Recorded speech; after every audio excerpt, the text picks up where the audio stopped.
देर से आप लोग जो है अब प्रदर्शन कर रहे हैं, आवाज उठा रहे हैं, क्या मामला बना, क्या अब वर्तमान स्थिति है, क्या गेट मीटिंग है, क्यों अब ये मामला नहीं सुलझ पाया? जैसे हमने परसों गेट मीटिंग की तो हमने सोचा कि शायद सरकार में बुलाए, सरकार में यानी चीफ सेक्रेटरी या फिर मुख्यमंत्री महोदय। तो पता चला कि मुख्य सचिव महोदय तो हमारे धरना प्रदर्शन से पहली रात ही गायब हो गए, और जिस दिन मैंने धरना दिया तो शाम को पता चला कि हमारे माननीय मुख्यमंत्री अस्वस्थ हो गए। और पिछले कल तो ना यहाँ पे मुख्य सचिव थे, ना ही यहाँ पे मुख्यमंत्री थे, इसीलिए पिछले कल वार्ता नहीं हो पाई। और आज हमने पहले ही हमने बता दिया था कि अगर हमारी वार्ता नहीं हुई तो हम आज फिर से जनरल हाउस करेंगे, तो आज ये हो रहा है। लेकिन सरकार के मंत्री जिस तरह से बयान उन्होंने दिया है, किस तरह देखते हैं आप उनके बयान? बड़ा अफसोस होता है कि कैसे कैसे मंत्री बना दिए सरकार ने। परसों मैंने 2 मंत्री के बारे में कहा कि उनके जो कारनामे क्या थे, और जो एक कल वाले मंत्री हैं उनका जो है ये बयान है कि कर्मचारी या तो हमारे साथ खड़े रहें तो उनको वो मिलता रहे जो हम दे रहे हैं, अन्यथा जो ये मिल भी रहा है ना इसको भी हम काट देंगे। अरे मंत्री महोदय, आप ठेकेदार हैं क्या, या और हम आपके वो हैं नौकर हैं क्या? तुम्हारा दिल करेगा काट देगा और तुम्हारा दिल करेगा बढ़ा देगा हमारी सैलरी। कौन होते हैं आप? अपने गिरेबान में देखिए, झांक के देखिए अपने गिरेबान में। मैं आपके माध्यम से उन मंत्री से पूछना चाहता हूं कि आज पूरी जनता, पूरे प्रदेश की जनता आपसे पूछती है, पहला सवाल, क्या आपका 20,000 बिल आता है टेलीफोन का? अगर 20,000 बिल आता है, नहीं आता है, अगर आपका 20,000 बिल नहीं आता है ना, तो बाकी पैसा कहाँ डालते आप? अगर आप में शराफत होती, क्योंकि 500 रुपये काफी होता है टेलीफोन का बिल, तो वो 19,500 रुपया वापिस क्या करते हर महीने।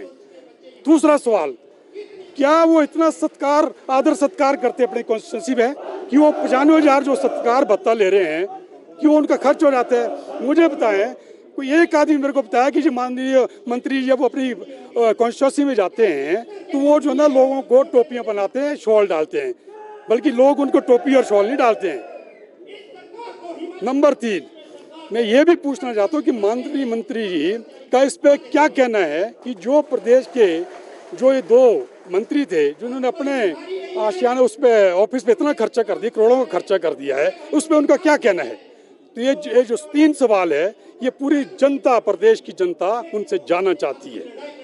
अगर बात करें सर, अगला कदम क्या रहेगा अगर सरकार नहीं मानती? नहीं, बात तो हम तो चाहते हैं बात करें, संवाद से बड़े उसका हल होता है, समस्याओं का हल होता है। लेकिन जैसे शायद हो सकता है आज हमारे को बात के लिए बुलाएं, टेबल टॉक के लिए बुलाएं, अगर माननीय मुख्यमंत्री का स्वास्थ्य ठीक होता है तो हम जाएंगे। लेकिन जो ये मांग है हमारी डीए की और पे स्केल एरियर की, वो तो हम लेके रहेंगे। मतलब डीए तो ये है साहब, मैंने कहा था आपको कि डीए क्यों ज़रूरी होता है, क्योंकि ये तो हमने कमाया है। ये जो ड्यू है हमारा वो 1/1/2023 से है, ये तो हमारा हक है, हम इनसे करात नहीं मांग रहे इसके लिए। अब मैं आपके माध्यम से कहना चाहता हूँ, साथियों, अगर आपने कहीं कमाया हो, किसी से आपने लेना हो, अपनी कमाई ले रहे, क्या करेंगे आप? आवाज़ उठाएंगे ना, तो वही आवाज़ हम उठा रहे हैं।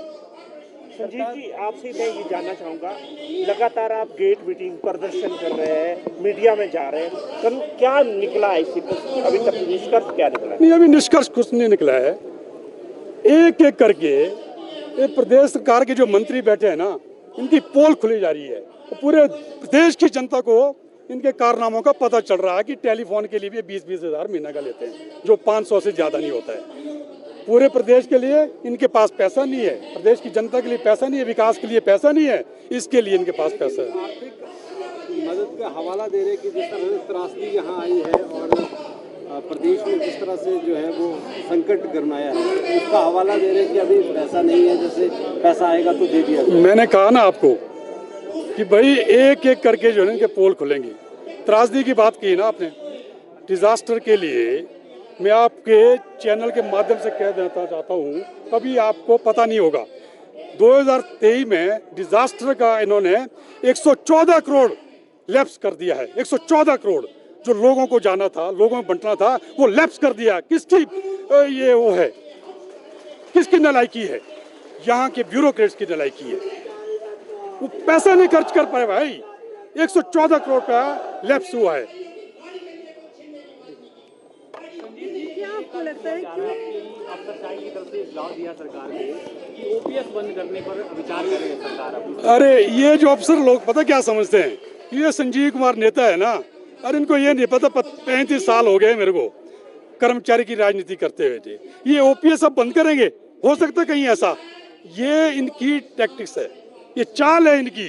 तो मैं अपने आपके माध्यम से आपके चैनलों के माध्यम से कह जाता हूँ, अब कहीं होता है ऐसा, हाँ जी हम आपको ओपीएस देंगे, लोग आपको वोट देंगे, ओपीएस हो गई, अब आपने सरकार बन गई, अब हम ओपीएस को जो वापस एनपीएस करेंगे, हो सकता है कभी ऐसा। तो ये लोगों को बेवकूफ बना रहे हैं, ये सोचते हैं कि हाँ जी कह रहे हैं गिरी चमका रहे हैं और साथ में ये भी कह रहे हैं हमें और वर्गों का भी सोचना है। आप बोलो क्या नेतागिरी चमकाई संजीव कुमार ने? अब संजीव कुमार को लोग लाइक कर रहे हैं, पूरे प्रदेश से लाइक कर रहे हैं। मेरा जो इससे पहले आज तक से इससे पहले मतलब इस प्रकरण से पहले मेरा एक वीडियो वायरल हुआ था, उसमें 5 लाख लाइक्स आए थे। कोई है प्रदेश में कोई नेता जिसके पास, और जो परसों वाली मेरी वो है स्पीच है, उसमें कहते 6 लाख बोल रहे हैं, 6 लाख से भी ज्यादा व्यूज हो गए हैं। तो मैं इससे जो दमानी जी है ना आपके, इनको पूछना चाहता हूँ, अब नेता आप है कि मैं हूँ? आप तो मंत्री हैं यार, कभी आपकी बाइट पे इतने लाइक्स आए? आपने कल बाइट दी, 2 मिनट की बाइट, उसको भी पढ़ के उस बाइट को दे रहे हैं।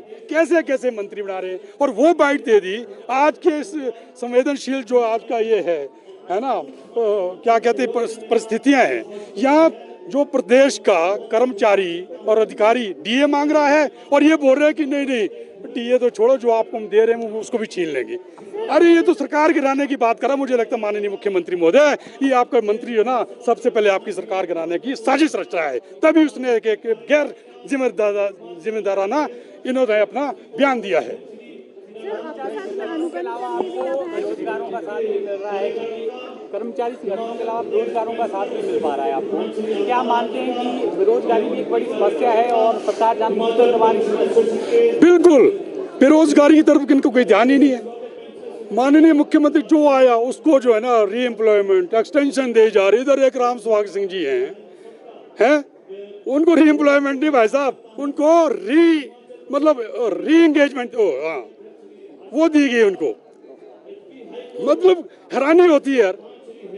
अरे पहले ही उसकी तनख्वाह दी जाए 3-3 लाख है, क्या जरूरत है भी उसको देने की, री एंगेजमेंट देने की, औरों को री एम्प्लॉयमेंट और उसको री एंगेजमेंट, पूरे भत्ते पूरे लाखों रुपया का। क्या कंट्रीब्यूशन उसका प्रदेश के लिए, बताइए जरा मेरे को, क्या जरूरत है प्रदेश को कि उसको बार बार उसको री एम्प्लॉयमेंट बंद होनी चाहिए और नए युवाओं को रोजगार देना।